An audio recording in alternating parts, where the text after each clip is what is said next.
follow-up report si RH25 Grace Ansano. Come in, Grace!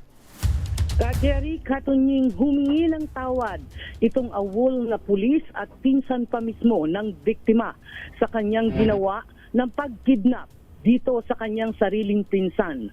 Ang 59 na taong gulang na isang negosyante mula rito sa Cabanatuan City.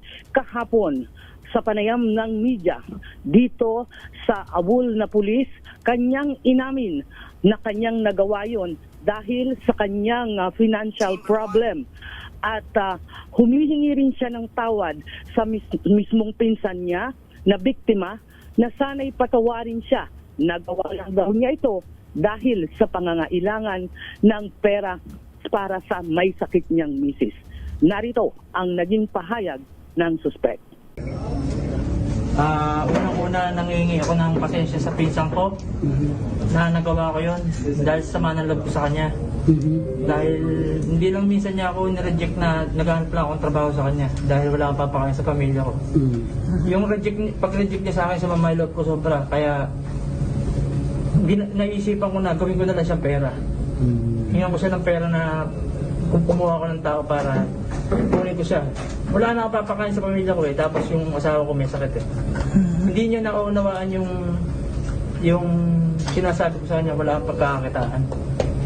Hindi, apat lang kami magkakadugo dito sa Pilipinas tapos gaganunin niya pa ako. Dinulungan siya ng tatay ko para makarating dito sa Pilipinas. Tapos hindi siya Ito ang suspect. Sa ngayon, ang pulis pala, Grace. ng kasong kidnapping. Yes? Ang pulis pala ay yung... Malitan tiyan, pinakamalitan tiyan. Yung nasa gitna, yung pinakamalitan tiyan. Yes. Siya yung nasa gitna. Siya yung pulis na nag-awol at pinsan pa mismo. First cousin At nitong nagawa daw niya biktima. dahil tinanggihan siyang kunin bilang trabahador. Mabigyan ng trabaho at nanghihiram daw siya ng pera, pero ilang beses daw siya nagtangka na humiram ng pera, tulungan siya, pero hindi raw siya napagbigyan kahit minsan. Yun yung kanyang sinasabing kwento. Anong background ng dalawang kasama? Yung dalawang kasama niya, anong background naman? Ang background ng dalawang kasama niya, yung isa ay kabarkada lang niya, kaibigan, at yung isa ay kaibigan din niya na anak ng isang opisyal sa military. Yun yung maliwanag sa press conference kahapon na aming itinanong. Ano ang identity nitong dalawa at ano-ano niya ito sila? Ang sabi niya, kaibigan niya, kabarkada. So hindi mga pulis yan, yung dalawang malalaki tiyan na yan? Hindi. Hindi. Okay. Talagang ang mga pulis ngayon Magaganda ng katawan. Maganda ang katawan. Pero yung paliwanag ni pulis hindi siya pinahiram, ginanon na niya.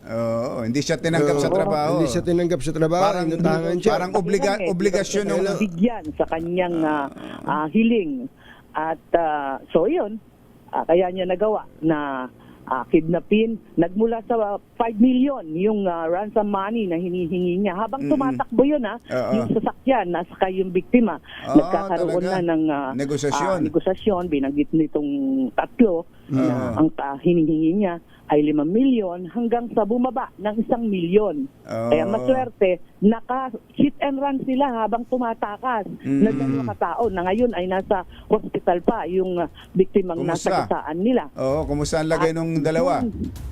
Yes. At doon nagmula ang mabilis na pag-backtracking ng mga pulis. Ayon nga kay Police Provincial Director ng Nueva Ecija na si Colonel Heril Bruno, ay dahil na rin doon sa pag-uugnayan ng mga otoridad para nga itong tatlong ito ay masakote. Hindi talaga sila kidnap. Grace, hindi talaga sila mga kidnapper.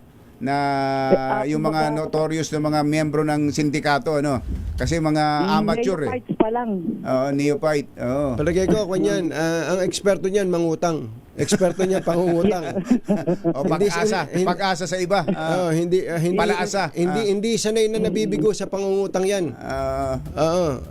O kaya yung baka yan yung grupo nila na pala. Palamunin. Palaasa sa iba. Palaasa. Palaasa sa iba. Kalalaki ng katawan eh. Ay, tinan Sa mo. Nueva Ecija, napakadaming pwedeng trabahuhin diyan. Oo. Pagka sabi nga ng mga taga Nueva Ecija, dito kasama sa Nueva Ecija, pagka nagutom ka, tamad ka na talaga. Tamad ka talaga. Tamad na lang. Sobrang katamaran mo na lang pagka ikaw ay nagutom din sa atin. Totoo yan. Oo. Hindi ka ngayon makakibo. Parang si Grace ang napagalitan. Walang gutom dito dapat. Basta masipag ka. Diyan na, pumunta ka lang kay Mayor Huwag ka Sylvester. lang palaasa. Huwag ka lang palaasa, di ba? Pumunta ka lang dyan kay Mayor Sylvester Austria ng Hain Nueva Ecija. Hahainan ka eh. Hain eh, taga-hain yan eh. Lalo yan, nag-birthday. Pumunta ka ng papaya, makakakain ka ng papaya doon. Saka ikmo. Tsaka ikmo. Ay, nako.